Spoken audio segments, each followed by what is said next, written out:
எமர்ஜென்சிக்கு கண்டிப்பா அலோபதி தான். எலும்பு முறிவுக்கு எடுத்த உடனே அலோபதி தான் எடுக்கணும். சப்போர்ட்டிவா நம்ம ஹோமியோபதியும் எடுத்துக்கலாம்.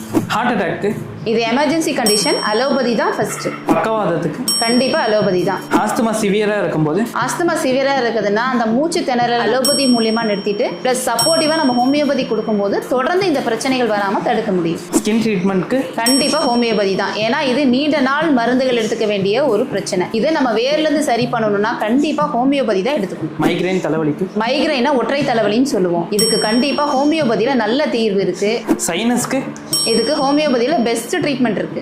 சத வளர்ச்சிக்கு மூக்குல சத வளர்ச்சி அப்படின்னா நம்ம ஆபரேஷன் அப்படிங்கிற கண்டிஷனுக்கு போவோம். ஆனா அது திரும்ப திரும்ப உருவாகும் அப்படிங்கறதுனால அது வளர்ச்சியை நம்ம முதல்ல தடுக்கணும். அதுக்கு நம்ம ஹோமியோபதியில பெஸ்ட் ட்ரீட்மெண்ட் இருக்கு. ஸ்ட்ரெஸ் ஆங்ஸைட்டி இதுக்கெல்லாம் டாக்டர்? ஸ்ட்ரெஸ் ஆங்ஸைட்டி அப்படின்னா கண்டிப்பா ஹோமியோபதி தான். நீங்க அலோபதியில மெடிசன் எடுக்கும்போது அது கண்டினியூஸா எடுக்கிற மாதிரியான ஒரு சூழ்நிலை வரும். ஆனா ஹோமியோபதியில நம்ம எடுக்கும்போது ஒரு குறிப்பிட்ட காலத்துக்கு அப்புறம் அந்த மெடிசன் எடுக்க வேண்டிய அவசியம் இருக்காது. உங்களை நார்மல் லைஃபுக்கு கொண்டு வரதுக்கான ஒரு பெஸ்ட் சொல்யூஷன் அப்படின்னா ஹோமியோபதி தான். பிசிஓஎஸ்க்கு டாக்டர்? பிசிஓஎஸ் மட்டும் இல்ல, மற்ற பெண்கள் சார்ந்த அத்தனை பிரச்சனைகளுக்குமே நிரந்தர தீர்வு வேணும்னா best solution homeopathy.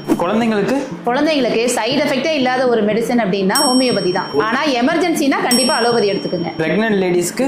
Pregnancy confirm ஆன உடனே கரெக்டான டயட், யோகா, அதோட ஹோமியோ மெடிசன்ஸ் எடுத்துட்டோம் அப்படின்னா சுகப்பிரசவம் அப்படிங்கிறதுக்கான வாய்ப்பு அதிகமாக இருக்கு. இதுல இருந்து என்ன தெரியுதுன்னா அலோபதிங்கிறது எமர்ஜென்சி ட்ரீட்மெண்ட். உங்களுக்கு நீண்ட நாள் பிரச்சனை இருக்குதுன்னா ஹோமியோபதி தான் பெஸ்ட் ட்ரீட்மெண்ட்.